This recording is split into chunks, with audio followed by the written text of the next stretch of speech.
story. With the arrival of almost 8,000 migrants, authorities have declared a state of emergency on the southern Italian island of Lampedusa.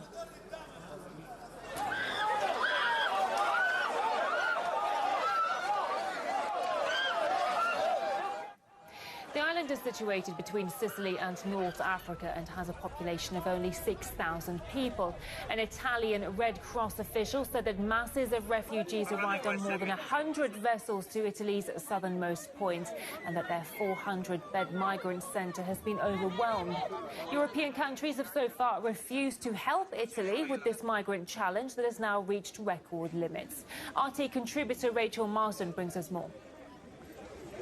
So this flood of migrants coming from sub-Saharan Africa via Tunisia specifically, we're talking thousands of them over the past 48 hours and counting, continued virtually completely unabated to the little island of Lampedusa, which is located specifically between Sicily and Tunisia, all while the European Union dithers. You'd think that Italy would step up and just defend its borders. Sounds easy, right? Especially since Prime Minister Giorgia Meloni ran on the promise to stem migration. Then a refusal to let them dock in Italy led to drownings, so Brussels took Meloni by the hand and said, hey, this is a really bad look for Italy and for the EU defending its own borders, so let the EU handle it. We'll make a deal with Tunisia, pay them 100 million euros to basically outsource our own border defense to them, and they can make a deal with the traffickers and the influx of migrants and handle all that. So with this week's tsunami of migrants now being larger than the population of Lampedusa itself, clearly this has turned out to be yet another resounding success for Queen Ursula and the big-brained bureaucrats in Brussels. They had an African leader who was very effective in keeping migrants in Africa from reaching Europe, Libyan leader Muammar Gaddafi. But France and the UK led the way for NATO to take him out. So the way things are supposed to work is that other EU countries are supposed to now take migrants to reduce the burden on Italy in the interest of solidarity and all that. So let's check in to see how that's working out right now. For now, the talks between our teams in Italy with the migrants to be welcomed in Germany are suspended. We are respecting our obligations, and as soon as there is a change, we will welcome more people. Given the currently high migratory pressure on Germany, the ongoing suspension of Dublin transfers by some member states, including Italy, reinforces the major challenges Germany is currently facing in terms of its reception and accommodation capacity. Well, that guy obviously didn't get the memo about unity and solidarity. He sounds like he's auditioning for Team Unity's Fight Club.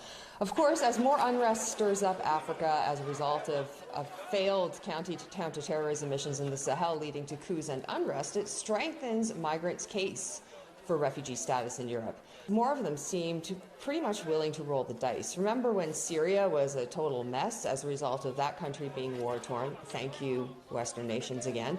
And migrants fled to the EU via Turkey. Germany at that time sure was singing a different tune under Chancellor Angela Merkel. And that would be way back in August of 2015. When so many people take on so much to pursue their dream of a life in Germany, then this really isn't a bad testimony for us. The world sees Germany as a country of hope and opportunity. I say this quite simply. Germany is a strong country. The motivation behind our approach to these things must be that we have achieved so much. We can do this. Looks like Germany is full now. No vacancy. So is Poland, by the way, whose officials have famously bragged that it refuses to take even one single migrant. And they're definitely not going to start taking any now as they head into a national election this fall. There's really no appetite anywhere in Europe right now for this kind of uncontrolled mass migration. Yet the EU does not want to ruin its pro-migrant virtue signaling by putting up a no-vacancy sign along with a naval blockade to defend its own borders.